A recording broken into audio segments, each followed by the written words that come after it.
Oh guys, good morning. Ito, Monday morning. Kailangan nating magpa-araw muna. At yan ang pinakamagandang vitamins na natural vitamins na nakukuha natin sa araw. Ayan oh, ganyan lang ang ginagawa namin ng tropa ko. Oh.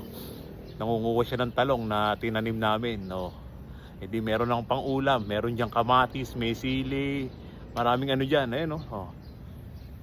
Ganyan lang ang gagawin nyo. Huwag kayong malulungkot sa mga nangyayari sa buhay nyo.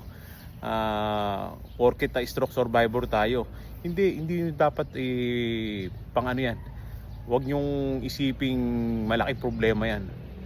Binigay nga sa atin ni Lord yan dahil alam na kayang-kaya natin yan. Kaya wag, kayang-kaya natin lahat ng pinagdadaanan natin, basta tiwala lang sa Panginoon. Yan lang oh, napakasarap ng buhay oh. Oh. Yan yung kalangitan oh. Oh, kung ganyan ba lagi gigising kayo ng ganyan ang kalangitan at paggising nyo, ayan o, tinan nyo.